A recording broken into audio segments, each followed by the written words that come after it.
Nicolas Kazadi, ministre des Finances de la République démocratique du Congo, a annoncé le 11 avril 2024 que son pays s'est engagé dans la 6e revue du programme de coopération avec le Fonds monétaire international FMI. Il s'agit d'un programme triennal axé sur un financement de 1,5 milliard de dollars qui sera injecté dans plusieurs projets pour accroître le cadre monétaire national.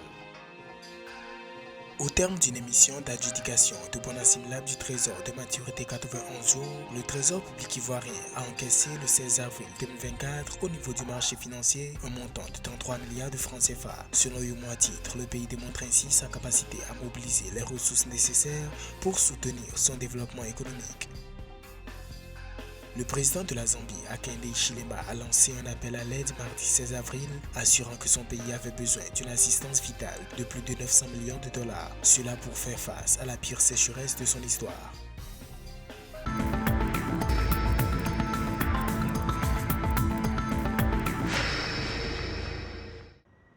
La République démocratique du Congo a enregistré des avancées majeures sous le programme de coopération avec le Fonds monétaire international FMI. Pour la première fois, le pays a dépassé la 5e revue, facilité élargie de crédit et s'engage dans la 6e, marquée par un programme triennal doté de 1,5 milliard de dollars. Ce dernier est relatif au renforcement budgétaire, à l'augmentation des recettes et à l'amélioration du cadre monétaire. Nous saluons les efforts des autorités et leur engagement à mettre en œuvre toutes les réformes qui sont prévues dans le programme. C'est clair que c'est la première fois que la RDC est arrivée au niveau de la 5e revue et maintenant notre engagement est que ces efforts continuent pour que la 6e revue soit aussi satisfaisante.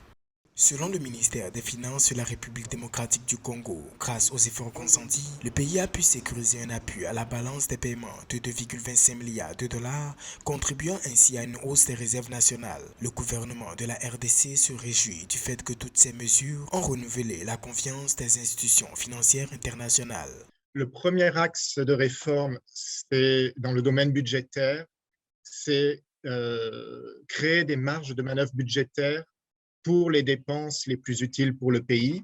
Le deuxième axe de réforme, c'est le renforcement du cadre monétaire, donc ce sont des réformes à la Banque centrale essentiellement, et de la supervision du secteur financier.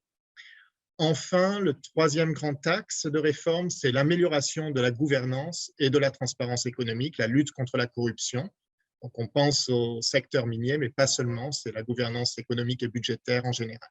La République démocratique du Congo prévoit des projets d'infrastructures routières d'une valeur de près de 5 milliards de dollars pour renforcer la connectivité régionale entre l'ouest et l'est du pays. Pour rappel, la 5e revue du programme triennal de la RDC, soutenue par la facilité du crédit FMI, se chiffre à 202,1 millions de dollars.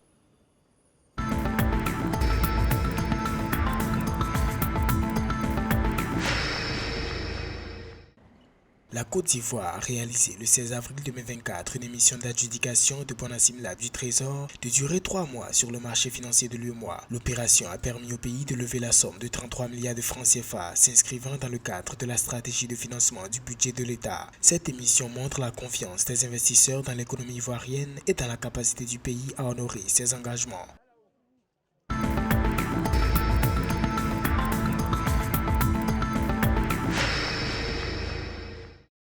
Dans un appel à l'aide lancé le 16 avril 2024, le président de la Zambie, Hakainde Hichilema, a annoncé que son pays avait besoin d'une assistance vitale de plus de 900 millions de dollars pour faire face à la sécheresse. Il a indiqué que près de la moitié des 20 millions d'habitants de ce pays est touchée par cette sécheresse provoquée par le phénomène climatique El Niño. Ainsi, plus de 6 millions de personnes ont besoin d'une aide d'urgence.